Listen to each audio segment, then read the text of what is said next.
ایک ایسی وادی جو جنوں، پریوں، بتوں، دیو اور عجیب خلقت مخلوق کے متعلق جانی جاتی ہے۔ ایسا پہاڑ جہاں ہمیشہ اندھیرا رہتا ہے، چاند سورج کی روشنی وہاں کبھی نہیں پہنچتی۔ وہ وادی جہاں آج تک کوئی شخص نہیں پہنچ سکا۔ کیا یہ وادی جنوں کا دیس ہے یا کسی اور دنیا میں جانے کا کوئی پراسرار راستہ؟ کوئی کاف کا نام سامنے آتے ہی کوئی گمشدہ عربی کہانیاں ذہن میں جاگ اٹھتی ہے۔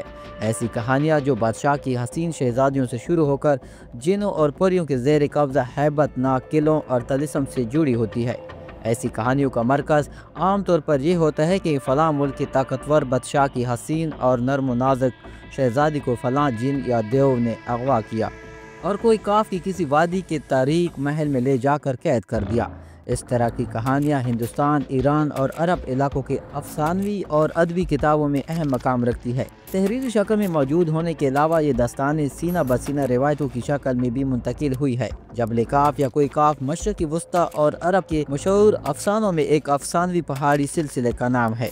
اسلامی روایاتوں میں کوئی کاف کو جنوں کا وطن کہا جاتا ہے جسے اللہ نے چمکتے زمرد سے بنایا، جبکہ ایرانی روایتوں کے مطابق یہ علاقہ شمالی قفقاز کے علاقوں میں تھا، جس علاقوں کو انسانوں کو کسی حکومت نے بھی آج تک قبضہ کرنے سے ناکام رہا، کیونکہ قدیم علم نے ان بلند پہاڑی علاقوں کو اسرار میں ڈانپ رکھا تھا۔ کوئی کاف دراصل ایک طویل پہاڑی سلسلہ ہے۔ یہ زمین کا سب سے دور دراز مقام کہا جاتا ہے، جو داستانوں میں زرتوش کی زمین اور سیمرغ نامی پرندے کی وجہ سے مشہور ہے۔ کہتے ہیں کہ کوئی کاف سبز زمرد پر مشتمل ہے جس کے عکس نے آسمان کو سبز رنگ عطا کیا۔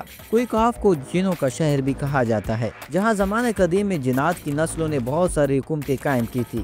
امام تزوینی لکھتے ہیں کہ کوئی کاف کئی علاقوں میں منقسم ہے، جس میں 70 زمینیں چاندی کی ہے، 70 زمینیں سونے کی ہے اور 70 زمینیں مشک کی۔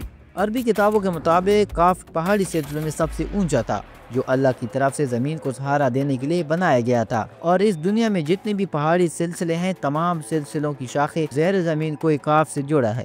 اس طرح کوئی کاف جو اس زمین کا سب سے بڑا پہاڑ ہے تمام پہاڑی سلسلوں کا مرکز ہے۔ ناظرین، زکریا القزوینی نے 13ویں صدی میں عجائب المخلوقات ایک کتاب لکھی تھی، جس میں انہوں نے کاسمولوجی کے مطابق یہ نظریہ دیا کہ آسمان کو اللہ نے تام رکھا ہے تاکہ وہ زمین پر نہ گر پڑے۔ اس زمین کے چاروں طرف پہاڑوں کا ایک طویل سلسلہ ہے جس میں کوئی کاف بھی شامل ہے، جو ان سلسلوں کو کوٹھی کی طرح اپنی جگہ پر رکھتا ہے۔ اسی طرح مشہور صوفی بزرگ جلال الدین رومی نے اپنی تحریروں میں کوئی کاف کا ذکر کچھ یوں کیا ہے کہ طاقتور بادشاہ سکندر ذوالقرنین نے آب حیات کی تلاش میں مشرق کا سفر کیا تھا۔ اس سفر کے دوران آپ کوئی کاف تک جا پہنچے تھے۔ جب آپ کوئی کاف پہنچے تو آپ نے دیکھا کہ وہاں فرشتہ اسرافیل قیامت کے دن سور پھینکنے کا انتظار کر رہے ہیں۔ کوئی کاف اور اس میں آباد مخلوقات کے متعلق ایک اور روایت بیان کی جاتی ہے کہ حضرت ابن عباس فرماتے ہیں کہ رسول اللہ صلی اللہ علیہ وآلہ وسلم ہمارے پاس تشریف لائے جبکہ ہم مسجد نبوی میں حلقہ بنا کر بیٹھے ہوئے تھے۔ ہمیں آپ صلی اللہ علیہ وآلہ وسلم نے فرمایا، کیا کر رہے ہو؟ ہم نے عرض کیا، یا رسول اللہ صلی اللہ علیہ وآلہ وسلم ہم سورج کے متعلق غور کر رہے ہیں کہ وہ کیسے طلوع ہوتا ہے اور کیسے غروب ہوتا ہے۔ فرمایا، تم نے اچھا کام کیا، اس طرح سے مخلوق میں فکر کرو، خالق میں فکر نہ کرو، کیونکہ اللہ جس کے لیے جو چاہتا ہے پیدا کرتا ہے۔ تم اس سے تعجب کرو کہ کوئی کاف سے آگے 7 سمندر ہے، ہر سمندر 500 سال سفر کرنے کے برابر طویل ہے، اور اس کے آگے 7 زمینیں بھی ہے جن کا نور ان کے باسیوں کے لیے چمکتا ہے۔ اس کوئی کاف کے آگے 70,000 مخلوقات ہیں جو اڑتی ہیں، ان کو پرندوں کی شکل میں پیدا کیا گیا ہے۔ یہ مخلوق اور ان کا بچہ پیدا ہوتی ہی ہوا میں اڑنے لگتے ہیں۔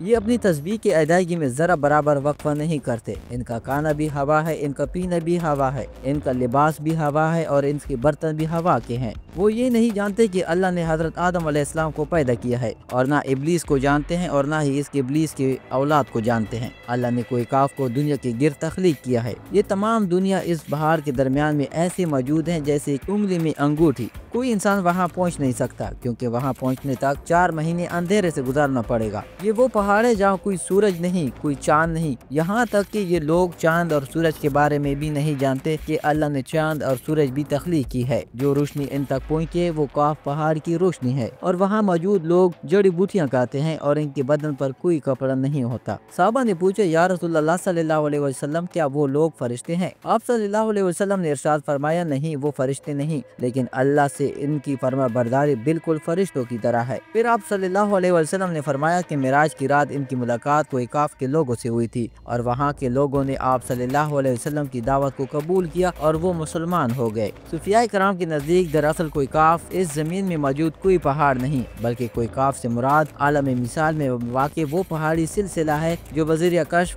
اولیاء کرام کی مشاہدے میں آتے ہیں، جیسا کہ خواجہ فرید الدین عطار جیسی صوفیاء نے اس تصور کا مشاہدہ کیا۔ طریقت میں کوئی کاف کو شعور کا ایک دائرہ اور مرید کا حد سمجھا جاتا ہے، جسے پا کر بندہ فنا فی اللہ درجے تک پہنچ جاتا ہے۔ بہت سارے لوگوں کا یہ ماننا ہے کہ یہ لفظ کاف کسی چیز کی مرکز کو ظاہر کرتا ہے، اور یہ لفظ اتنا مقدس ہے کہ قرآن میں پوری ایک سورت کا نام سورہ کاف ہے جو اس کوئی کاف کی طرف اشارہ کرتا ہے۔ اس سورہ میں اللہ کی وحدانیت، موت اور زندگی کا نظریہ پیش کیا گیا ہے۔ کوئی کاف جغرافیائی اعتبار سے ہمارے اس زمین میں کہاں موجود ہے، اس کے متعلق مختلف نظریات پائے جاتے ہیں۔ زیادہ تر مورخین کا اس بات پر اتفاق ہے کہ عربی داستانوں کی کوئی کاف در اصل موجودہ روس میں کوکیس نامی ایک پہاڑی سلسلہ ہے۔ یہ علاقہ یورپی روس میں بحر اسود اور بحر تزوین کے درمیانی حصہ ہے، جس میں آرمینیا، آذربائیجان، داغستان، روس اور چچنیا جیسے ملک شامل ہیں۔ یہ علاقہ قدرتی حسن سے مالا مال ہے، جہاں جانوروں اور پرندوں کی بے شمار اقسام پائی جاتی ہے۔ جھیلیں، آبشاریں اور چھوٹی چھوٹی چشمے دیکھ کر ایسا معلوم ہوتا ہے گویا جنت زمین پر اتر آئی ہے۔ یہاں انسانی آبادی بہت ہی کم ہے۔ یہ پہاڑی سلسلہ ایشیا کو یورپ سے جدا کرتا ہے۔ اگر کوئی کاف کو خلائی سیٹلائٹ سے دیکھا جائے تو یہ علاقہ سفید پٹی جیسا نظر آتا ہے، جبکہ بعض محققین کا خیال ہے کہ کوئی کاف انٹارکٹیکا کے ان ویران اور برفیلے علاقوں میں موجود ہے جو ہمیشہ بادلوں اور اندھیروں سے ڈھکا ہوتا ہے، جبکہ کچھ لوگ قدیم دور کے اٹلانٹس سٹی کو ہی کوئی کاف قرار دیتے ہیں جو کسی بڑے عذاب کی وجہ سے تباہ ہو چکا ہے۔ ناظرین، جدید فزکس کی نئی دریافت یعنی ڈائمنشن بھی کوئی کاف کو سمجھنے میں آسانی پیدا کر سکتی ہے۔ دراصل فزکس کی جدید تحقیق کے مطابق ہمارے اس کائنات میں کل 11 ڈائمنشن وجود رکھتے ہیں، جبکہ ہم انسان صرف 3-4 ڈائمنشن میں زندگی گزار رہے ہیں، کیونکہ ہم ٹائم اور اسپیس کی قید میں زندگی گزارتے ہیں۔ ان مزید 6 ڈائمنشن میں کتنے ستارے، سیارے اور دنیا آباد ہے، اس کا علم صرف اور صرف اللہ تعالیٰ کو ہی ہے۔ محققین کے مطابق ارواح کی دنیا، عالم برزخ اور جنت و جہنم انہی ڈائمنشن میں موجود ہے، جن میں انسان موت کے بعد داخل ہوتا ہے۔ ممکن ہے کہ کوئی کاف بھی انہی 11 ڈائمنشن میں سے کسی ایک ڈائمنشن میں موجود ہو، جہاں نسل انسانی کا قدم رکھنا ناممکن ہے۔